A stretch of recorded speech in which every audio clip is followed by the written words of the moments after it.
First off, the Independent National Electoral Commission, INEC, has fixed Saturday, January 16, 2027 for the presidential and National Assembly elections. The Commission had earlier fixed Saturday, February 20, 2027 for the presidential and National Assembly elections and Saturday, March 6, 2027 for the governorship and state houses of assembly elections pursuant to the Electoral Act 2022. However, INEC's National Commissioner and Chairman Information and Voter Education Committee, Mohammed Haruna, in a statement in Abuja, said the governorship and state houses of its assembly elections would now hold on Saturday, February 6, 2027.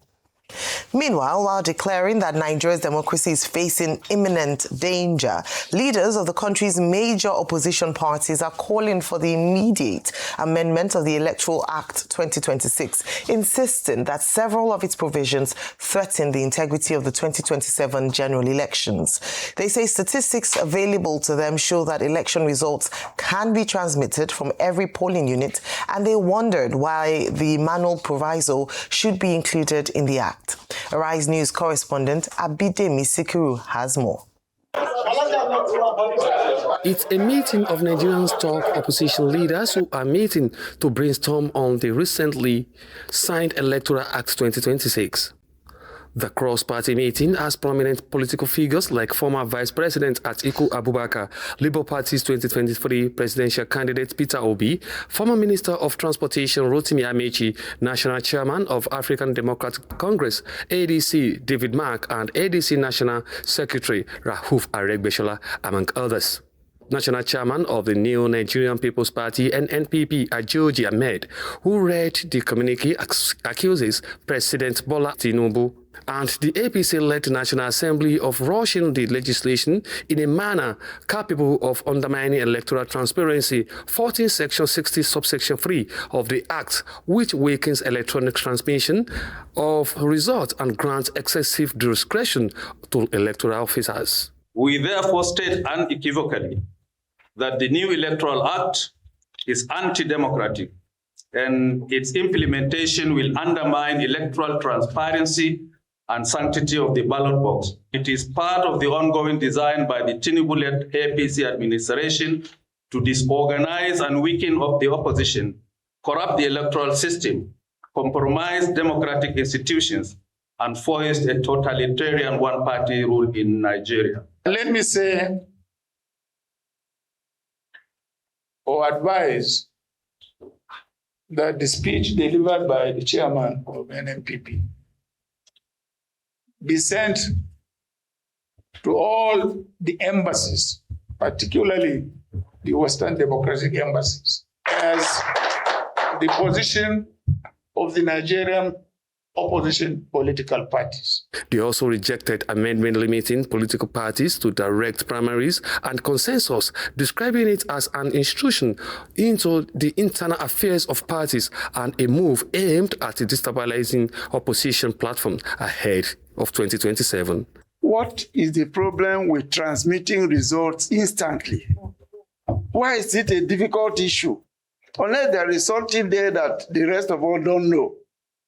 And of course, there must be something. We can see it from FCT election. Level of thuggery that has been introduced into politics now. It has never been this much. But their desperation won't take them too far. As you heard from the address, we're prepared for the shenanigans. Insecurity, killings and abductions is worse than even countries at war. Just in the past 1 week, 34 in Kebbi, Wednesday, Thursday, 50 in Zamfara on Friday, and today, even while we're speaking today, over 20 already in Adamawa.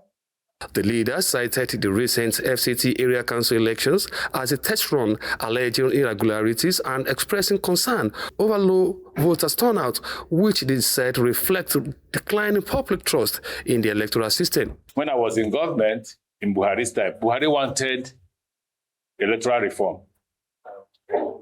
So a few ministers went to him, convinced him not to sign, that if he signed, Russia will hack the system and imposed the wrong president on us.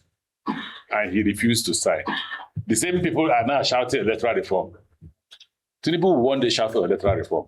Speakers emphasized the need for unity among opposition parties and called on the judiciary, civil society, and Nigerians to defend democratic institutions. Abidemi Sekiru, Arise News. In other news, a joint investigative hearing by both chambers of the National Assembly on President Bola Tinubu's Executive Order 9, mandating the direct remittance of oil and gas revenues to the Federation account, was stalled on Thursday after the Minister of Petroleum, Heineken Lukubiri, requested more time to prepare his defense. The hearing was jointly organized by the Senate and House of Representatives Committees on Petroleum Resources and Gas. Lawmakers had convened the session to seek explanations on the President's executive order concerning oil revenues and its implications for Nigeria's petroleum industry. Aside from Lukubiri, others in attendance were the Group Chief Executive Officer of the Nigerian National Petroleum Company Limited, NNPCL, Bayo Ojulari, and the Chief Executive Officer of the Nigerian Upstream Petroleum Regulatory Commission, NUPRC, Orishemeyiwa Eyeson. However, minutes into the session, Lukubiri appealed to the lawmakers for more time to study relevant documents, stating that he and his team had not yet obtained the necessary materials to adequately defend the president's action. Moving on, the First Lady of Nigeria, Senator Oluremi Tinubu, has called for people of Ishekiri ethnic nationality and other Nigerians to unite so as to ensure the development and progress of the nation. Senator Tinubu made the call in Warri during the royal homecoming reception in her honor at the Palace of the Olu of Warri. Correspondent Andy Omano has the details. Warri, the commercial capital of Delta State, momentarily stands still following the visit of Senator Tinubu, a respected daughter of the Ishekiri ethnic nationality. Expectedly, the visit to the palace of the revered monarch of Warri was not only a homecoming for the president's wife, but an opportunity for collaboration on cultural preservation. The mammoth crowd at the Expanse Palace of the Olu of Warri went into a frenzy once their daughter and her entourage arrived at the venue at about 2:30 p.m. Delta State Governor Sheriff Oborowori had arrived 5 minutes earlier. The First Lady, whose unwritten speech was mostly in Ishekiri language, told the jubilant crowd that she's always proud of her Ishekiri heritage and called on them to close ranks no matter their political or religious leaning. The Ishekiri culture is something that has influenced me over the years.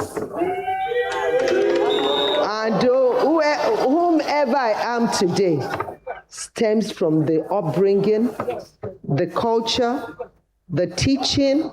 From the airport, I'm overwhelmed. For the non-speaking Shakiris, I'm overwhelmed. And I want to thank you. I know you've not eaten and you are still, the energy is there. We've not all eaten. But today is a day of joy, a day of great rejoicing.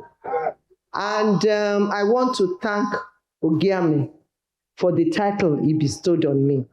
The governor of Delta State was full of praises for the First Lady, whom he describes as a worthy daughter of Warri Kingdom, an ambassador of Delta State, and a global citizen who has also supported his administration. He challenged all Delta indigenes living outside the state to emulate Senator Tinubu for her courage, humility, and people-centered initiatives. Your Excellency, ma'am, we all see and acknowledge your initiatives for the poor and vulnerable across the country. Nigerians are blessed to have a humble and compassionate First Lady who genuinely cares for the downtrodden in our communities. For the revered monarch of Warri Kingdom, the First Lady's homecoming was significant because it coincides with the period when both Christians and their Muslim counterparts are observing both Lent and the Ramadan. According to him, the First Lady's achievements, personality, and humility have brought honor to the Shekiri ethnic nationality. God did not make a mistake when he positioned us in various parts of the corner of this country and determined that we would be neighbors. So today, as the heavens and even religious systems are in alignment, your coming heralds the alignment that is coming for all of us in this land. The heavens indeed declare the glory of God, and the firmament shows his handiwork. We are reminded yet again of God's love and particular concern to us for a people. And I thank you, Your Excellency, for leading the way and showing the example with a heart to truly unify. Some other dignitaries who witnessed the First Lady's homecoming bear their mind.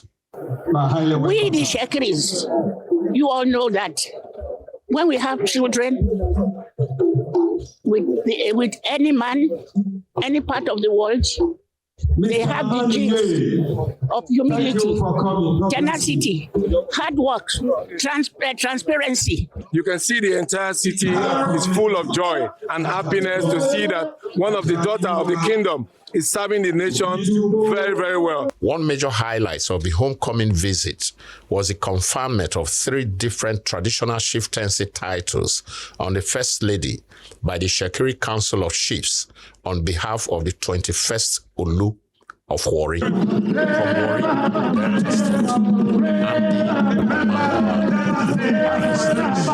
Warri, Well, congratulations to the Utukwa Ishekiri, Senator Oluwemi Tinubu. Moving on, Samsung has launched the Galaxy S26 series, touting it as the most proactive and adaptive AI-powered smartphone experience yet. The lineup, including the S26, S26 Plus, and S26 Ultra, promises to simplify daily tasks by reducing effort and steps required to get things done. With Galaxy AI handling complex tasks in the background, users can focus on results rather than technicalities. Arise News correspondent Fadesola Shotinwa has details. Ladies and gentlemen,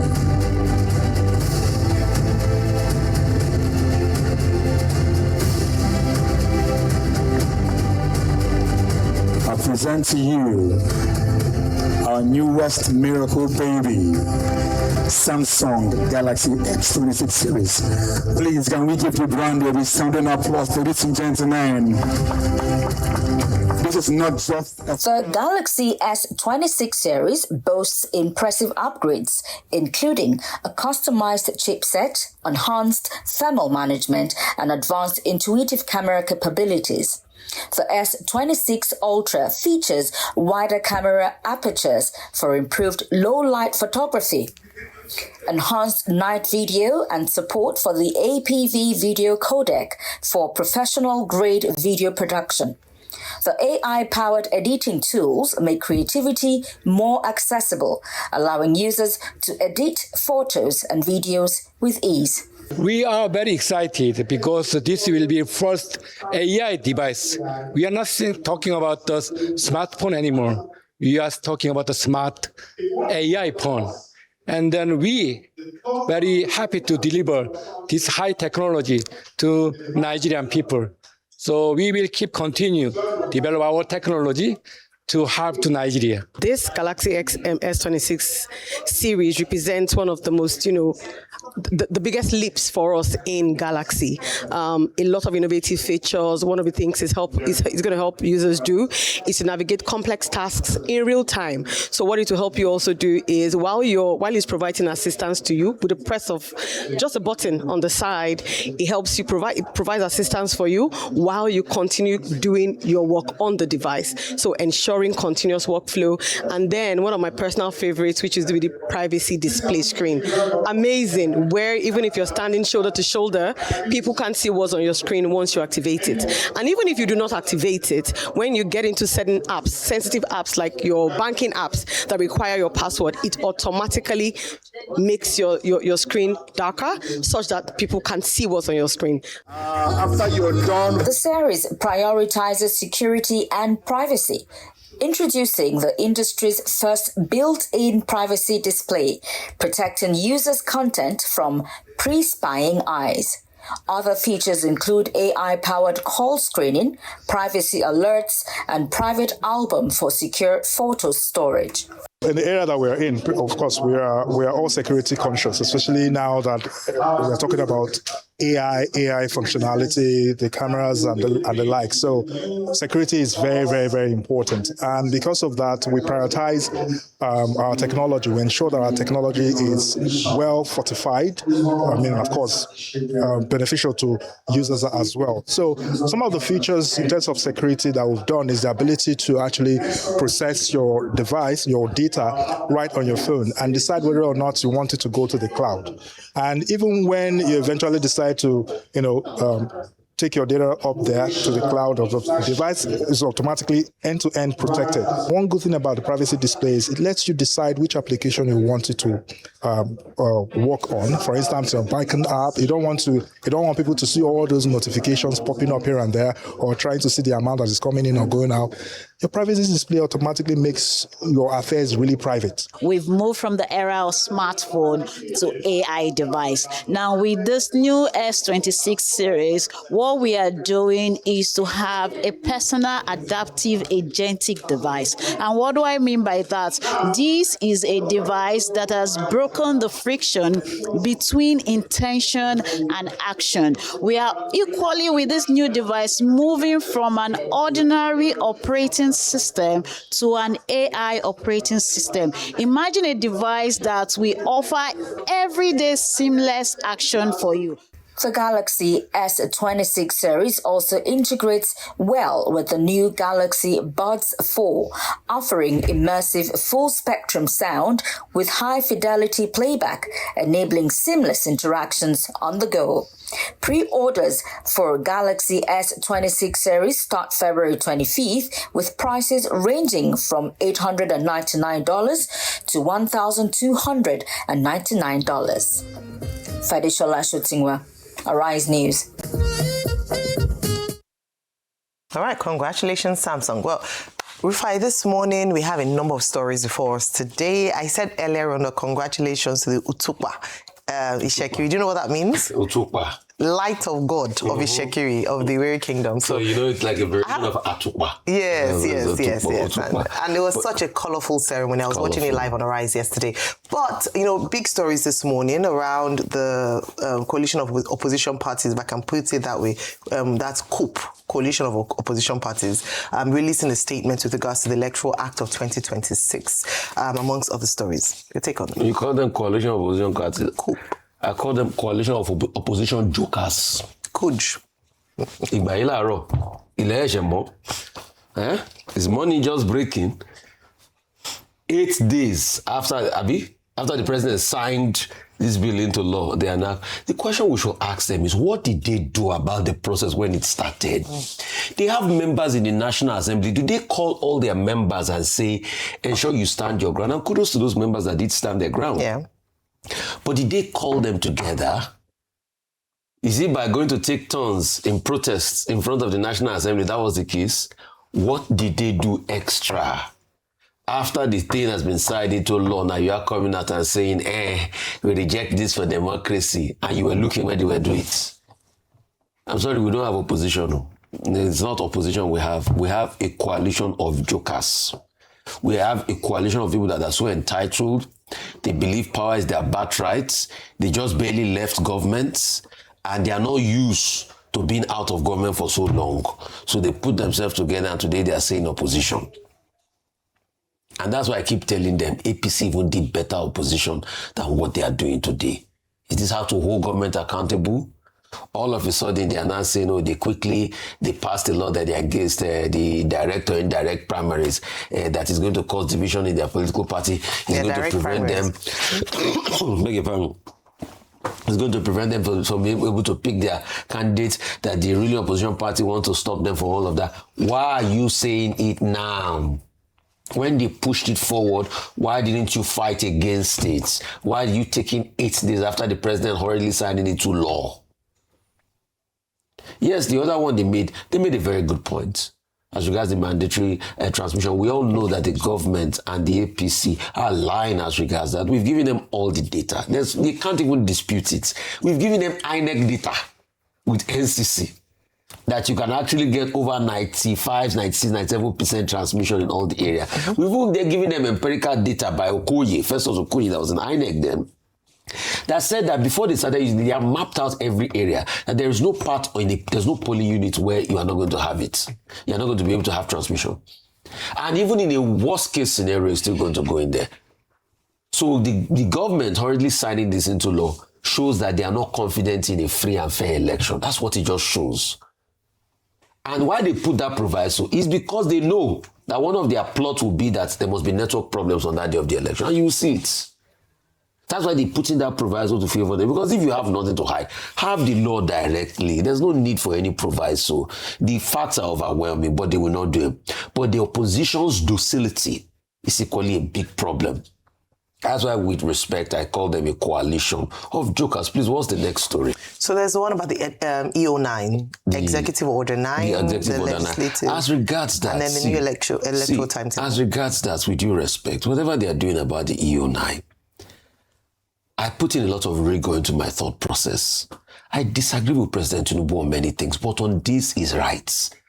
No matter how much you put the argument back and forth, the Constitution is the ground norm. The Constitution will always supersede. So let's forget the talk about the PIE, that the influence that they thought they were going to constantly use. Once he passed the test of constitutionality, other arguments are null and void. And this thing is for the interest of this country. And if you also want to stretch the argument further, the logic presupposes that with all the monies the NNPC has collected in all these rooms, they have not used it effectively. So it is also to stop the tide of corruption within the fold of the NNPC. And those are the things we are saying.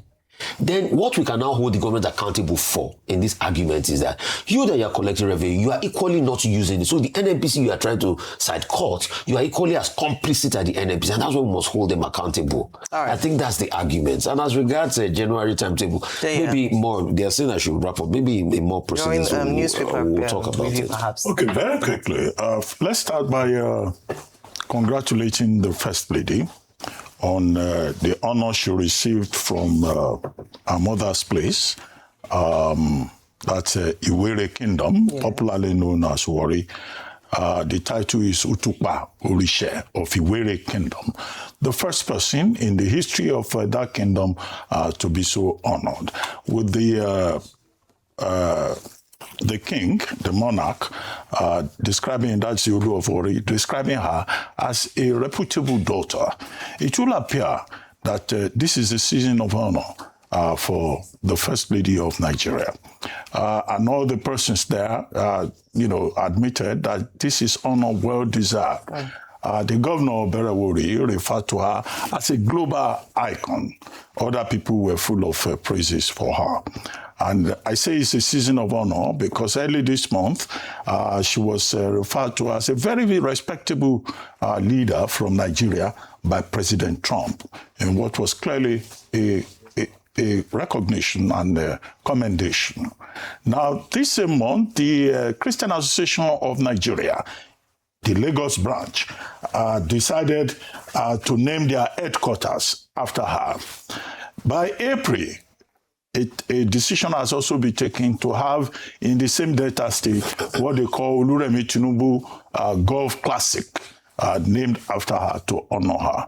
And we congratulate her She's been very supportive of the president of the country. She's been very active promoting the renewed hope agenda.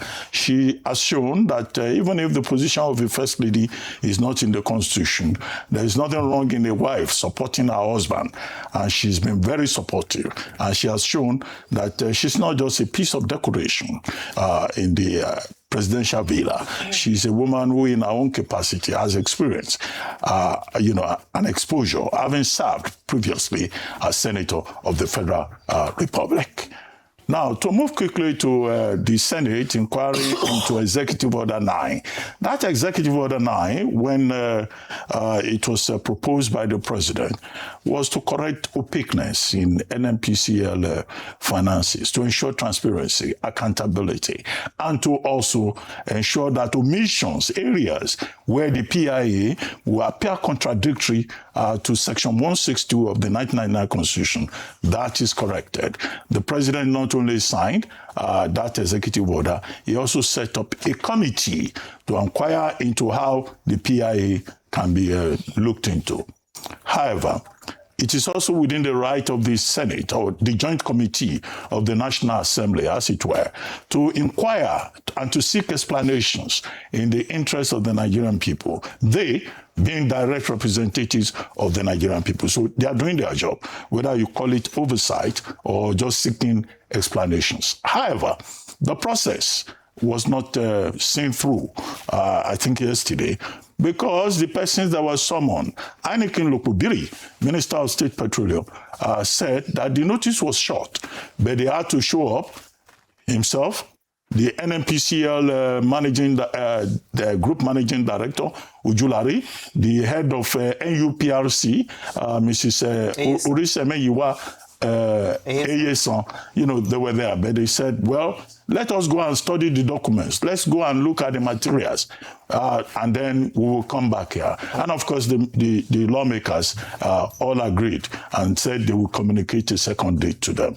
But it's important for this to be discussed because at the end of the day, a bill will still go back to that same National Assembly for a review of the Petroleum Industry Act. And it's not just about revenue. There are other issues about frontier exploration, about the rights of host communities. All of those other details will need to be looked into. So I think it's a procedural thing. As for the political parties, now, better late than never, every election cycle, the Electoral Act is discussed, either before or after. It doesn't matter that they are just bringing their grievances to the table now. Whether they do it next year or 2 years after, it's an issue of interest to them. And specifically, they are concerned about certain provisions. Section 60 sub 3, about electronic transmission, which they say materially nothing actually has changed because the discretion still rests with the presiding officer at the polling unit. But that, however, in the 2023 election, by INEC's own admittance, about 95% of the coverage area for election, could use 2G. 2G was the one they cited specifically, and that the decision of the Senate, will frustrate other political parties and not allow free and fair competition. The second question, section of the Act that they query is Section 84, where the National Assembly prescribed only 2 modes of conducting primaries, either through direct primaries or consensus.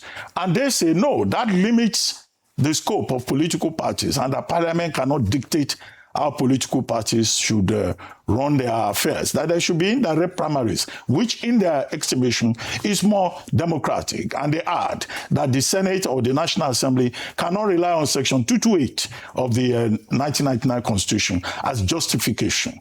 However, the Senate, our spokesperson has made it very clear that this is like crying foul when the horse has left the stable, complaining about abortion after the child has already been named. President Bola Ahmed Tinubu having signed that electoral bill into act on February 18. But a caveat was given that they can process their complaints through their representatives in parliament. And then, at the National Assembly, we'll still look at those their complaints. So it's good for them to complain. It's also good for the National Assembly to say, we will look into your grievances. Whether they will do so or not before the election remains to be seen. But the residual point that we always make is that we want transparency in the elections. We want INEC to live up to its responsibility, and we want the outcome to be free, fair, and credible. The only part of it that I find curious is Waziri Adamawa Atiku Abubakar saying that their position is going to be circulated to all the foreign embassies in Nigeria. To come and do what?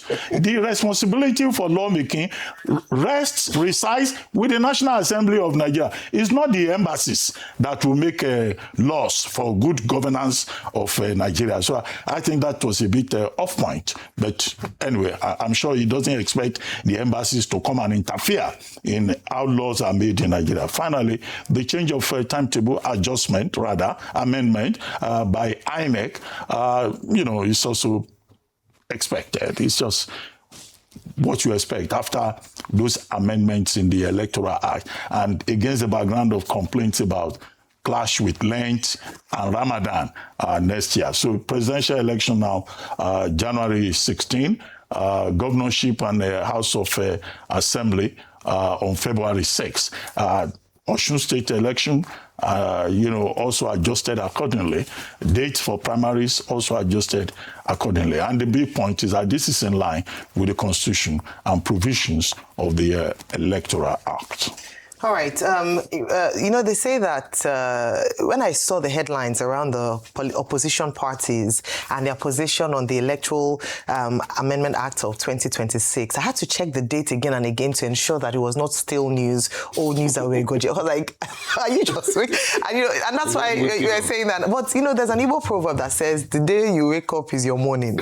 However, the day you wake up, the train might have already have gone past and you're just chasing after it and might not catch up. And that goes to the fact that this is the conversation around the strength of the opposition. Yes, I have maintained that this administration has provided a hostile, almost inconducive environment for the opposition to thrive. However, there's still a place. And this is not the first time that this is happening. There's hardly any government that's made it an easy ride for opposition to thrive. But this particular opposition, a lot has plagued them. Internal fighting, unity, lack of cohesion. And so that has distracted them a lot from their role of real opposition. And so when you come after the facts to hold a joint press statement, I'm asking to what extent? How would that affect what I think they should do now, because the law has been passed? And yes, it's good that they would, history would record the fact that their voices have been heard, and maybe the embassies will feel the weight of these press conferences, but they have a right to, make their dissenting voice heard. What I would then say is that going forward, the truth is that the only way the opposition can truly be an opposition and be a viable opposition to the ruling party in the next election cycle is to get their acts together. Can they present in unity and cohesion a viable team to challenge the incumbent? Because if that doesn't exist, then they're just marking time and just wasting a lot of time and money. At the end of the day, there's so much as to who would emerge, who would be the party flag bearer, who is that, who is the head. It's such an encumbrance that they are not even able to pose a strong challenge, and that's quite a shame for democracy, because what we're looking for a thriving and vibrant democracy in the country is for opposition, for the Nigerian people to have a cocktail of choices come election time, and the best man or woman winning based on a free, fair and credible process. But when the opposition do not even give the people an opportunity to choose a candidate where it's recycled people aside from one or two people, then it becomes very difficult, and you're almost giving a free sailing, a free ride to the incumbent. event at the next election. So I think rather than holding joint press conference, let them hold, closed door meetings and sort out internal issues and then come up with a good strategy ahead of 2027. The time is ticking and the train should not go past when they decide to wake up. But let me now go on to a story that I find quite interesting this morning because I watched quite closely and I love culture, and I believe that the Olu of Warri has really elevated the stool since he took on that role. He ascended that throne. First Lady Oluwemi Tinubu, in a carnival-like homecoming, went to the Warri Kingdom, which is her maternal heritage. Now, the significance of this, of course, there are many things, and I'll point to them very quickly. But she was given a chieftaincy title. I mentioned that Utukpa Orishe, which is the light of God, meaning the light of God of Ishekiri land. And she said in her speech that was very significant for her. Of course, many people know that she's a pastor. She believes she's a Christian. And so being called the light of God in Ishekiri was quite, significant for her. Beyond that, she was also, and by the way, she was also given the Royal Order of Iwere award, which is a very prestigious award recognizing daughters or sons of the land who have distinguished themselves in different areas of expertise and and just done really well, shining the light of the Iwere Kingdom. She joins other notable people like Pasa Mamoka, Amaju Pene, Tara Feladroto, Dr. Julius Rone, whom we saw in that report, as a recipient of that award. And she is actually, according to the Olu speech, the first person to have both on the same day at the same time, a chieftaincy award and a Royal Order of Iwere, a chieftaincy title and a Royal Order of Iwere award. But beyond that was just to see a beautiful display of culture. The significance, number one, is that it's often said that a prophet is not without honor except in his hometown. But in this instance, she had honor in her own hometown, and you could almost see how emotional she got when she was given the speech, such that she went into speaking the language itself. And I'm sure that would have warmed the hearts of a number of people there and even visitors at that particular homecoming. And I thought that was a brilliant, a master stroke. She spoke it very well and was very fluent in it. Even I could pick up a few things because I speak Yoruba and the languages are similar. Dr. But I don't know if you heard, very similar. And I thought that was very heartwarming. Now she spoke about the significance of how the Ishekiri culture shaped her childhood into becoming the woman that she is. Talked about her elderly, aged mother, whom will be very proud to see her daughter come home to such, a big carnival of welcome and reception. That was significant there. The other significance is the tourism potential this presents, and also the benefit to local business owners. We must always think of the small business owners. There was such a crowd and a lot of visitors to the Iwere Kingdom that, which has happened a number of times based on the initiatives of the Olu of Warri, and that's why I said that he has actually significantly elevated a position. We have the Agigo, Ngigo Agofe as many carnivals, and we have often talked about tourism potentials for different communities, whether it be in Calabar, whether it be your festival in Lagos, and now in Warri, where we can bring in business for small business owners. I had to end here, and hopefully in the course of today's show I can talk about it, but I thought it was such a great ceremony in many regards, and it was a great homecoming for her. Later, I love it. It's great to be respected and honored from your own hometown, and that is what the Ishekiri people demonstrated to Senator Oluwemi Tinubu yesterday. Well, it's time.